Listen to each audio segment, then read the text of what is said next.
মে মাহৰ প্ৰথম সপ্তাহত পোষ্ট গ্ৰেজুৱেট আৰু গ্ৰেজুৱেট টিচাৰ যি ৯,০৭৫টা পদৰ গ্ৰেজুৱেট টিচাৰৰ নিযুক্তি পৰীক্ষা হৈছিল তাৰ ফলাফল সেবাই ঘোষণা কৰিব কিন্তু তাৰ পিছত আপোনালোকৰ ডকুমেন্ট ভেৰিফিকেশ্যন হ'ব আৰু ফাইনেল নিযুক্তি 10 অক্টোবৰত হ'ব আৰু 10 অক্টোবৰলৈ আপোনালোকে ধৈৰ্য ধৰিবই লাগিব কাৰণ আমিও আপোনালোকৰ অকণমান ধৈৰ্যৰ পৰীক্ষা কৰিব খুজিছো ঠিক সেই ধৰণে যিসকল শিক্ষকে মোক সুধি আছে ৫,৫৫০ৰ লিষ্ট কেতিয়া দিব আপোনালোককো মই জনাব খুজিছো যে এপ্ৰিল মাহৰ ভিতৰত আমি আপোনালোকৰ ডকুমেন্ট ভেৰিফিকেশ্যনৰ কাম শেষ কৰিম মে মাহৰ পৰা আপোনালোকৰ প্ৰভিজনেল লিষ্ট ওলাব কিন্তু নিযুক্তি 10 অক্টোবৰত হ'ব আৰু তেতিয়ালৈকে আমি সকলোৱে ধৈৰ্য ধৰিম কোনোবাই ক'ব পাৰে যে নতুন নিযুক্তিৰ ল'ৰা ছোৱালীয়ে যদি ইমান দেৰি কৈ দিও তাতো পোষ্ট ল'ব নেকি নহয়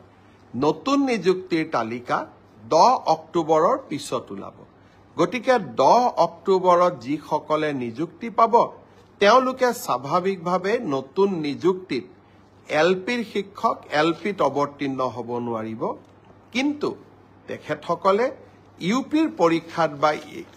আপাৰ প্ৰাইমেৰীৰ মেৰিট লিষ্টত তেওঁলোকৰ নাম ডেফিনেটলি অন্তৰ্ভুক্ত হ'ব পাৰে গতিকে মই সকলোকে ধৈৰ্য ধৰিব কলো গ্ৰেজুৱেট আৰু পোষ্ট গ্ৰেজুৱেট টিচাৰৰ ৰিজাল্ট মে মাহত কিন্তু আফটাৰ ডকুমেন্ট ভেৰিফিকেশ্যন নিযুক্তি 10 অক্টোবৰত তেনেকৈ এলপি এমিৰ ৫,৫৫০ৰো ডকুমেন্ট ভেৰিফিকেশ্যনৰ কাম এপ্ৰিল মাহত আমি সমাপ্ত কৰিম মাৰ্চ মাহৰ পৰা প্ৰভিজনেল লিষ্ট ওলাব কিন্তু নিযুক্তি এডিআৰই ৰিজাল্ট দিলে মই অত্যন্ত আনন্দিত যে তৃতীয় আৰু চতুৰ্থ শ্ৰেণীৰ ৰিজাল্ট দিয়াৰ পিছত সকলোৱে এটা কথা স্বীকাৰ কৰিছে যে এই ৰিজাল্ট মেৰিটৰ আধাৰত হৈছে মেধাৰ ভিত্তিত হৈছে আৰু সঁচাকৈ চৰকাৰী চাকৰি আমি মেধাৰ ভিত্তিত দিয়াৰ বাবে প্ৰতিশ্ৰুতিবদ্ধ এতিয়া কোনোবাই মোক কৈছে মামা কাট অফ নম্বৰ বহুত হল কাট অফ নম্বৰটো চৰকাৰে নিয়ন্ত্ৰণ নকৰে যদি ৩,০০০ পোষ্ট থাকে আমি 2জন কৰি বা 3জন কৰি উত্তীৰ্ণ প্ৰাৰ্থীক মাতো ৩,০০০ পূৰণ 2 ৩,০০০ পূৰণ 3 ৯,০০০ মেৰিট মতে ৯,০০০ নম্বৰটো আহি যোৱাৰ লগে লগে ৯,০০০ নম্বৰ লাভ কৰা ব্যক্তিজনৰ যিটো নম্বৰ সেইটোৱে কাট অফলৈকে ৰূপান্তৰিত হয় কাট অফ কোনেও বনাই নিদিয়ে কাট অফ ছাত্ৰ ছাত্ৰীসকলৰ পৰীক্ষাৰ ফলাফলে নিৰ্ণয় কৰে কোনোবাই যদি ভাবে যে কাট অফ বেছি হৈছে তাৰ মানে ইয়াকে বুজাব পাৰি যে সঁচাকৈয়ে এইবাৰ পৰীক্ষাৰ ফলাফল যোৱাবাৰতকৈ ভাল হৈছে অসম পুলিচৰো দ্বিতীয় কাট অফ নোলায় কিন্তু বছৰটোৰ শেষৰ ফালে আমি আকৌ নতুন অসম পুলিচত খালী হৈ থকা পোষ্টসমূহ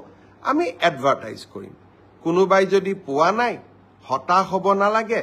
দৌৰৰ প্ৰেক্টিছ অব্যাহত ৰাখিব লাগে এডিআৰই পৰীক্ষাৰ প্ৰসংগতে মই উল্লেখ কৰিব খুজিছো যে এডিআৰই চতুৰ্থ বৰ্গৰ পৰীক্ষাৰ বাবে এতিয়া এটা অৰেল টেষ্ট হ'ব এই অৰেল টেষ্ট আমি জুন মাহত অনুষ্ঠিত কৰিম লগে লগে এডিআৰই তৃতীয় বৰ্ষৰ পাছ কৰা ছাত্ৰ ছাত্ৰীসকল বা যুৱক যুৱতীসকলৰ বাবে এটা স্কিল টেষ্ট হ'ব সেই স্কিল টেষ্টটো আমি অহা জুন মাহত আমি আৰম্ভ কৰিম আমাৰ লক্ষ্য হৈছে যাতে এডিআৰইৰ নিযুক্তিও আমি 10 অক্টোবৰত দিব পাৰো আৰু নৱেম্বৰ ডিসেম্বৰ জানুৱাৰীৰ ভিতৰত এডিআৰইৰ নতুন এডভাৰটাইজমেন্টটো আমি যাতে দিব পাৰো অৰ্থাৎ আমি আমাৰ যুৱক যুৱতীসকলৰ মাজত আশাৰ বন্তি গছি আমি জ্বলাই ৰাখিব খুজিছো